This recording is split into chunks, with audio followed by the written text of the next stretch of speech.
충청북도가 사회적 거리 두기를 강화된 2단계로 격상했습니다. 사적 모임이 다시 4명까지로 제한됩니다. 오늘 청주의 아침 최저기온은 26.3도로 올해 첫 열대야를 기록했습니다. 단양이 한낮 35.5도까지 오르는 등 도내 전역에 가마솥 더위가 맹인을 떨쳤습니다. 노동계가 주민 서명을 받아 제정을 청구한 생활임금 조례안이 1차 관문을 통과했습니다. 하지만 충청북도는 민간 영역에 대한 침해 소지가 있다며 강력 반대하고 있습니다. 도내 한 국립초등학교에서 도서관 사서 운영 경비를 학부모가 부담하도록 해 논란이 일고 있습니다. 학교 측은 교육부에서 책정한 인건비가 턱없이 부족하기 때문이라는 입장입니다.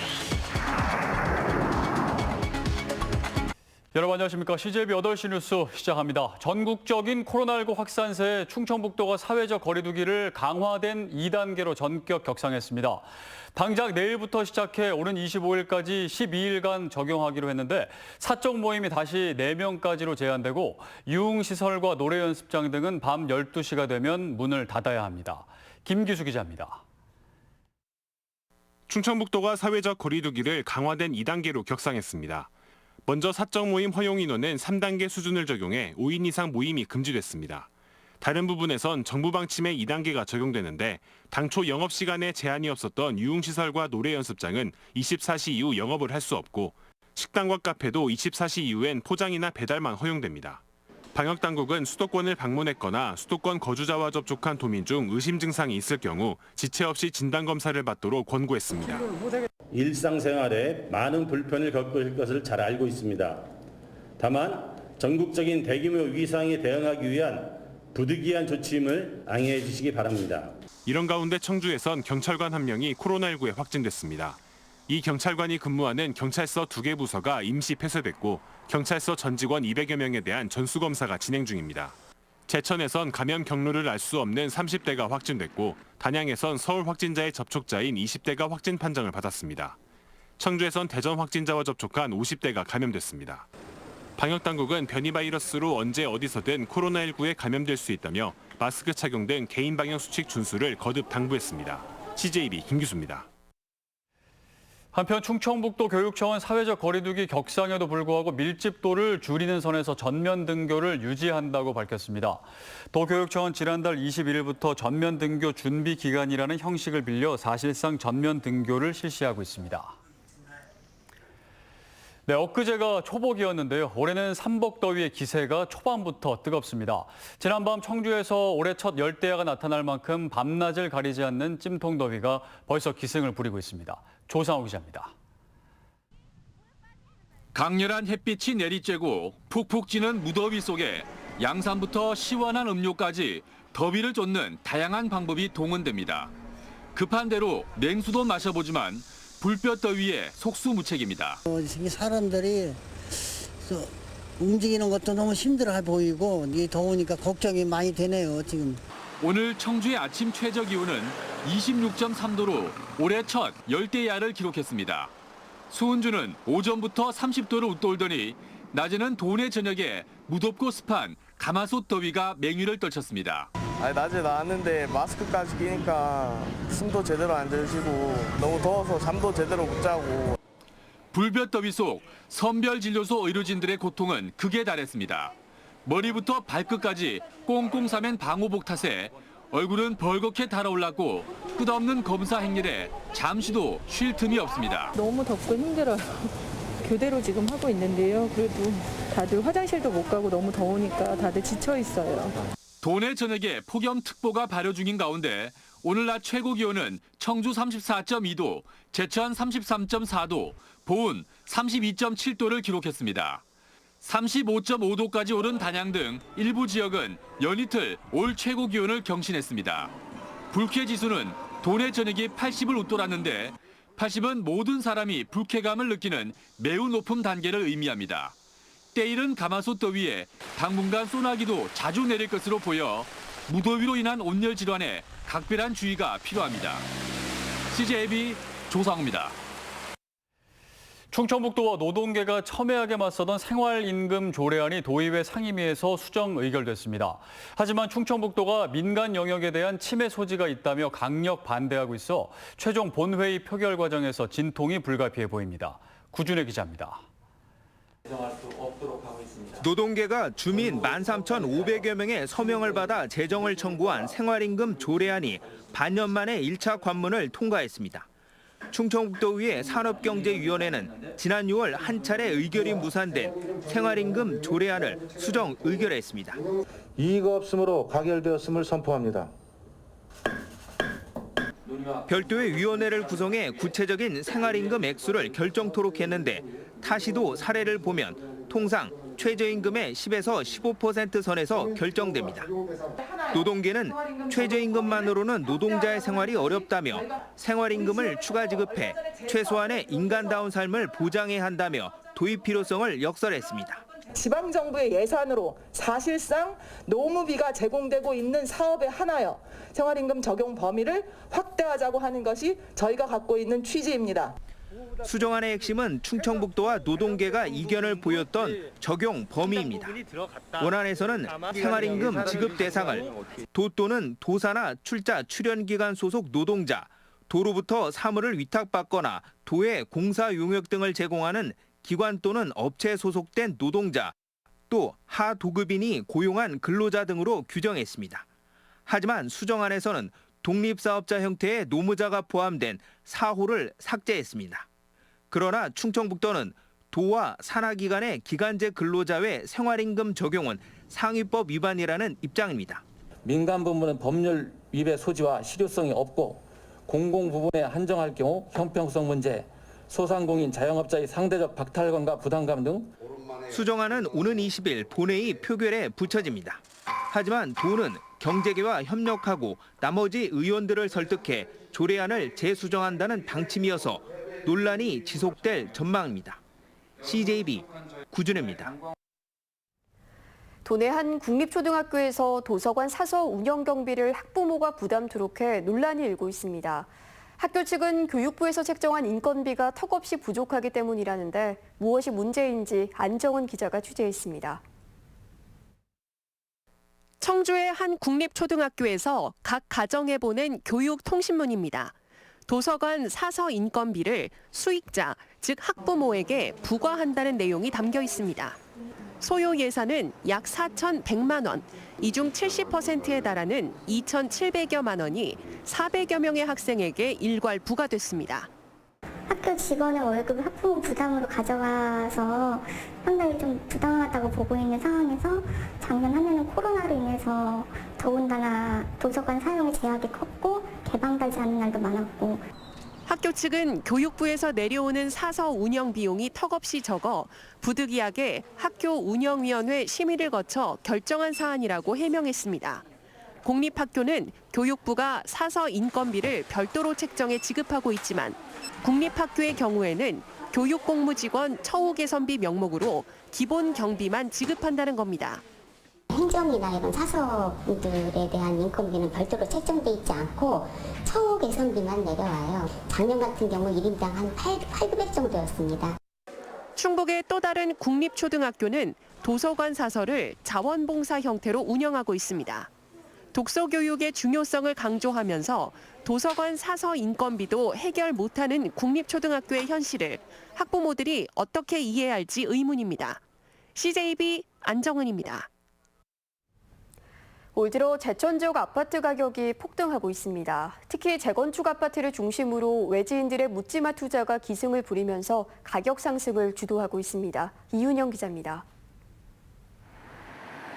제천시 청전동의 40년 된 아파트입니다. 몇 달 전만 해도 빈집 투성이었는데 지금은 3배를 줘도 살 수가 없습니다. 올해 초 3천만 원에 거래되던 이 아파트는 최근 8천만 원으로 3배 가까이 올랐습니다. 재건축이 추진되면서 외지인들이 싹쓸이를 했기 때문입니다. 작년까지도 있었죠. 작년까지도. 근데 올해는 없어요. 우리 질질 사는 것도 그냥 다 들어온 거야 그냥. 그런 거는 투기야 투기. 외지인이 투기. 이처럼 재건축이 추진되는 소형 아파트를 중심으로 매매 가격이 폭등하고 있습니다. 실제로 제천시 아파트값 상승률은 6주 연속 충북 1위를 기록했습니다. 공시지가 1억 원 이하 소형 아파트 매입과 재건축 노후 아파트에 대한 외지인들의 투자 수요가 몰렸기 때문입니다. 올 들어 제천 지역 아파트 거래량은 1,400여 건. 이 가운데 외지인 매입량이 480건으로 33.8%에 이릅니다. 세 채 중 한 채는 외지인이 샀다는 얘기입니다. 지난해 같은 시기와 비교해도 13.6%포인트나 늘어난 수치입니다. 안 나갔어요. 2,100만 원으로. 근데 이게 갑자기 외식분들이 오래된 아파트를 전국에서 수배를 하면서 다니는 사람들이 있어요. 친구 빠지는 사람들. 그게 한꺼번에 팔린 거예요. 3개월 만에. 외지인들의 묻지마 투자가 지역 소규모 아파트까지 번지면서 지역 실수요자들의 피해가 우려되고 있습니다. CJB 이윤영입니다. 이번에는 문화계 소식입니다. 청주의 대표 문화유산인 직지와 철단간을 디자인적 요소로 활용한 공예 작품이 관람객들을 찾습니다. 여기에 자연과 인간의 관계를 깊이 생각해보고 기하학적 추상회화의 시대상을 만나보는 기획전까지 다채로운 전시들을 진기훈 기자가 소개해드립니다. 청주의 상징인 직지 로고가 가방의 문양을 이루어 멋스러움을 자아냅니다. 50년대 철단간의 이미지도 공예품에 깃들었습니다. 한국적 가죽 공예를 추구하는 작가는 직지와 철단간 등 청주의 전통 문화를 패션화해 전통과 현대적 가치의 융합을 보여줍니다. 청주를 알리는 문화 사절단이 한번 돼보고 싶다. 근데 저만 하는 게 아니고 모든 분들이 함께 해보자라는 의미에서 이번에 직지의 문양을 만들고 철단간의 문양을 만들어서 구제역으로 살처분된 바로 그 땅의 흙으로 빚어낸 돼지들. 또 한편에는 죽은 반려동물들의 박제가 사진으로 전시돼 있습니다. 생명이 아닌 식품으로 키워진 돼지들은 감염병을 이유로 무참히 죽이고 반려동물은 박제해 소중히 간직하는 모습에서 자연을 대하는 인간의 역설적인 태도가 드러납니다. 전시는 동물과 식물로 대표되는 자연과 인간의 관계를 되돌아보는 기회를 제공합니다. 자연과 인간이 함께 살기 위해서 우리가 어떤 노력을 해야 되는지 미술은 어떻게 그것들을 보여주는지 보여드리는 그런 전시라고 보면 좋을 것 같습니다. 격자 무늬와 패턴의 반복과 파괴, 그 속에서 평면과 입체, 원근법의 세계를 만납니다. 70년대 우리나라 주류 화풍인 기하학적 추상회화의 계보를 잇는 김재관 작가의 시대별 작품 세계를 담은 회고전도 만날 수 있습니다. 입체도 하고 평면도 작업하고 또 해체 작업도 하고 이러면서 다양하게 계속 시대별로 한 10년 단위로 10년씩 변화를 해가면서 코로나로 지친 관람객들의 눈과 마음을 사로잡는 다채로운 전시가 찾아옵니다. CJB 진기훈입니다.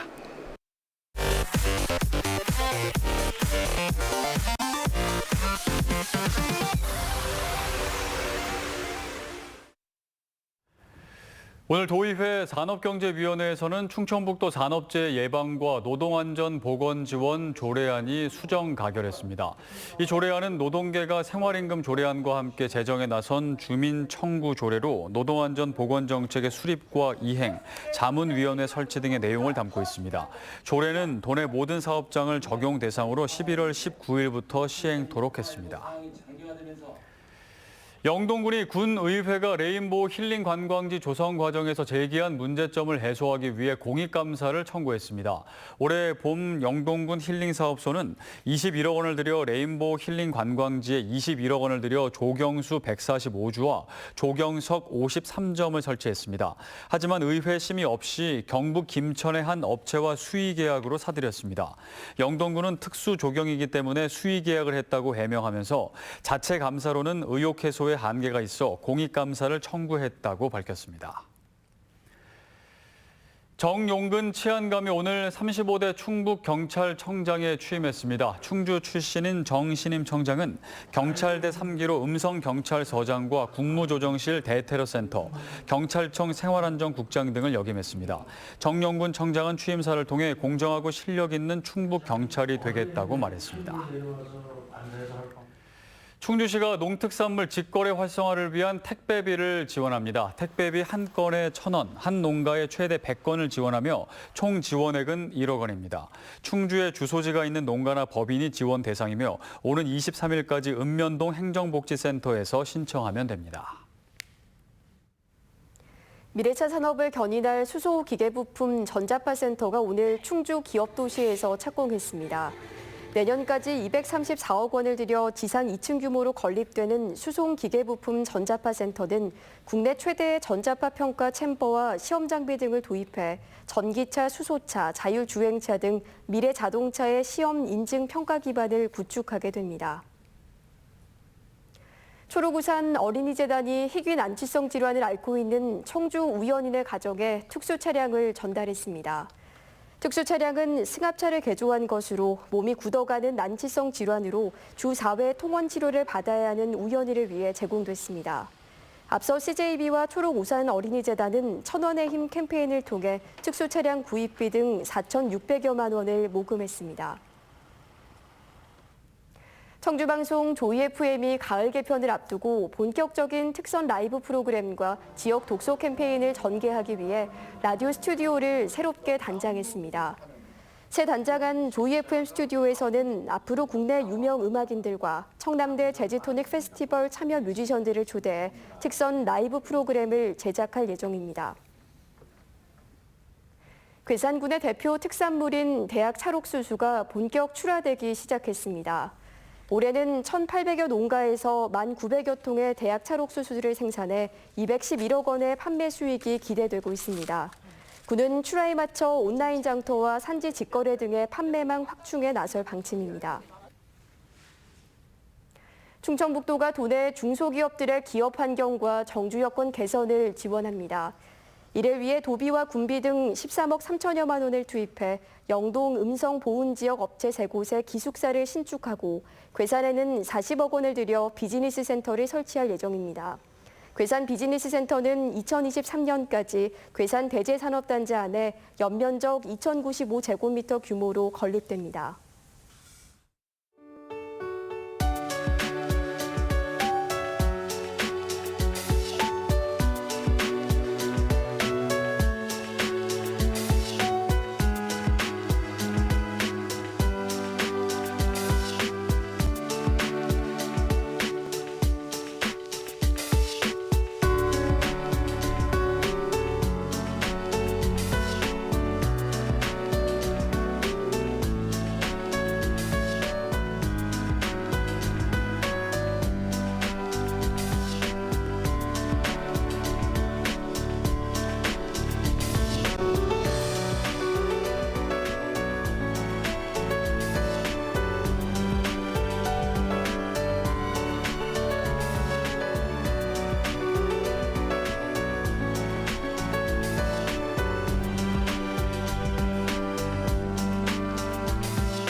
CJ 8시 뉴스를 모두 마칩니다. 시청해주신 여러분 고맙습니다.